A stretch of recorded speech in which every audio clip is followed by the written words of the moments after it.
ஒன்றுக்கு நன்றி செலுத்தும் பொழுது பல ஆயிரம் ஆசீர்வாதங்களை கொடுக்கிற தேவனாக. ஹல்லேலூயா, ஹல்லேலூயா. ஆண்டவர் வேற என்ன ஆசீர்வாதங்களை துதிக்கும் பொழுது கொடுக்கிறார்? தானியேல் எழுதின புத்தகம் 4:34. அந்த நாட்கள் சென்ற பின்பு நேபுகாத்நேச்சாராகிய நான் என் கண்களை வானத்துக்கு ஏறெடுத்தேன், என் புத்தி எனக்கு திரும்பி வந்தது. அப்பொழுது நான் உன்னதமானவரை ஸ்தோத்தரித்து என்றென்றைக்கும் ஜீவித்திருக்கிறவரை புகழ்ந்து மகிமைப்படுத்தினேன். அவருடைய கர்த்தத்துவமே நித்திய கர்த்தத்துவம், அவருடைய ராஜ்யமே தலைமுறை தலைமுறையாக நிற்கும். ஹல்லேலூயா. நேபுகாத்நேச்சாருடைய வாழ்க்கையில பாருங்க, பயங்கரமான ராஜா. தானியேல், சாத்ராக், மேஷாக், ஆபேத்நேகோவ அவங்க இஸ்ரவேல் ஜனங்களை எல்லாம் சிறைப்பிடிச்சிட்டு வந்தவர் பாபிலோனுக்கு. அப்படிப்பட்ட அந்த ராஜா ஆண்டவருக்கு விரோதமாய் நிற்கிறார். ஆண்டவர் சொல்லிட்டாரு, என்னைக்கு நீ பெருமைப்படுறையோ அன்னைக்கு நீ விழுந்து போவன்னு சொல்லிட்டார். ஒரு நாள் நேபுகாத்நேச்சார் அரண்மனையில நடக்கிறார். ஐயோ, நம்ம கட்டின பாபிலோனை பாரு, எவ்வளவு பயங்கரமா இருக்குன்னு பெருமைப்படுறார். முடிந்தது அன்னையோட விழுந்தார். இந்த 33ஆம் வசனத்தை பாருங்களேன், இன்னும் அருமையா இருக்கும். அந்நேரமே இந்த வார்த்தை நேபுகாத்நேச்சாரிடத்தில் நிறைவேறிற்று. அவன் மனுஷனின்று தள்ளப்பட்டு மாடுகளை போல் புல்லை மேய்த்தான். அவனுடைய தலைமயிர் கழுகுகளுடைய இறகுகளை போலவும், முடி எப்படி ஆயிடுச்சு? கழுகோட இறகு மாதிரி ஆயிடுச்சு. முடி மாறிட்டார், அப்படியே உரு மாறிடுச்சு. அப்புறம் அவருடைய நகங்கள் பட்சிகளுடைய நகங்கள் போல மாறிடுச்சா. நகம்லாம் நல்லா வளர்ந்து அடிச்சா வீதி எடுத்துரும், அந்த மாதிரி ஆயிடுச்சு. வளரும் மட்டும் அவன் சரீரம் ஆகாயத்து பனியிலே நடைந்தது. அதாவது பனியில தான் கிடக்கிறார், ஆகாயத்து பனியில. சிலர் லிக்கன்த்ராபி சொல்றாங்க, சிலர் போன்த்ராபி என்கிற இன்னொரு பெயரும் சொல்றாங்க. ஆனா அந்த வியாதி என்னன்னா, தங்களை ஒரு மிருகமாய் நினைத்துக் கொள்றது. அப்ப என்ன செய்வாங்க? மிருகம் என்னென்ன பண்ணுமோ அதெல்லாம் அவங்க செய்வாங்க. அப்ப மிருகம் போய் அந்த புல்லு தரையில இருக்கிறதெல்லாம் சாப்பிடும்னா சாப்பிடுவான். யாராவது பக்கத்துல மனுஷங்க போனா அடிக்க பார்ப்பாங்க. யாராவது அவங்களுக்கு துணி போட்டா கூட அதை கிழிச்சு விட்டுருவாங்க. மிருக துணியெல்லாம் போடாது.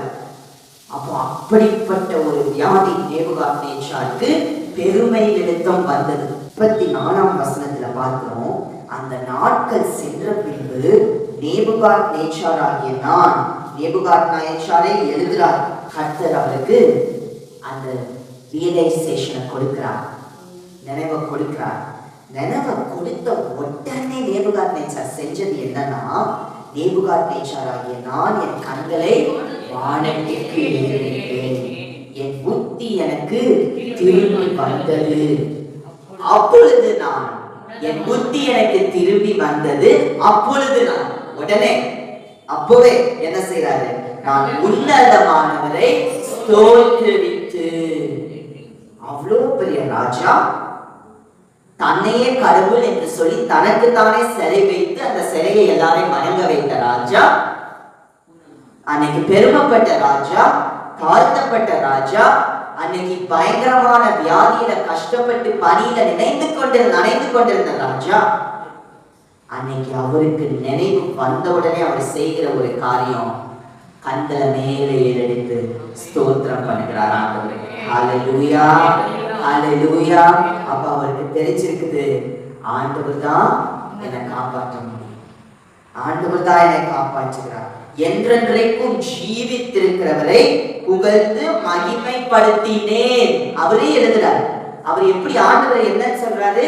என்றென்றைக்கும் ஜீவித்திருக்கிறவர் அவர் தான் அப்படின்னு சொல்றாரு. அவருடைய கர்த்தத்துவமே நித்திய கர்த்தத்துவம், அவருடைய ராஜ்யமே தலைமுறை தலைமுறையாக நிற்கும். ஹல்லேலூயா, ஹல்லேலூயா. எல்லா கண்களை எப்படி சொல்லுங்க? அவருடைய கர்த்தத்துவமே நித்திய கர்த்தத்துவம், அவருடைய ராஜ்யமே தலைமுறை தலைமுறையாக நிற்கும். ஹல்லேலூயா. அன்னைக்கு அவர் புகழ்ந்து பாடினாரு. 36ஆம் வசனம், அவ்வேளையில் என் புத்தி எனக்கு திரும்பி வந்தது. என் ராஜ்யபாரத்தின் மேன்மைக்காக என் மகிமையும் என் முக கலையும் எனக்கு திரும்பி வந்தது. என் மந்திரிமார்களும் என் பிரபுக்களும் என்னை தேடி வந்தார்கள். என் ராஜ்யத்திலே நான் ஸ்திரப்படுத்தப்பட்டேன். அதிக மகத்துவமும் எனக்கு கிடைத்தது. பாருங்க, ஹல்லேலூயா. நம்மளுடைய கஷ்டம் இப்ப கஷ்ட காலம் தான், மகிமை இல்லாத காலம் தான், கண்ணீரின் காலம் தான். ஆனால் ஒரு நாள் இந்த வசனத்தை எல்லாரும் அறிக்கை பாருங்க, என் மகிமையும் என் முக கலையும் கர்த்தர் எனக்கு கொடுப்பார். என்னை தேடி அநேகர் ஓடி வரும்படியா செய்வார். என்னை தூஷித்தவர்கள், என்னை விரோதித்தவர்கள் என்னை தேடி வரும்படியான நாட்களை வைப்பார். சொல்லுகிறவர்களுக்கு ஆண்டவர் செய்கிறார். அறிக்கை பண்ணி சொல்லுகிறவர்களுக்கு ஆண்டவர் செய்கிறார். என்னை தேடி வரும்படியா செய்வார். உதிக்கிறேன் ஒளியிடத்தில் ராஜாக்கள் தேடி வருவார்கள். ஹல்லேலூயா, ஹல்லேலூயா. என் ராஜ்யத்துல நான் என் வாழ்க்கையில ஸ்திரப்படுத்தப்படுவேன்.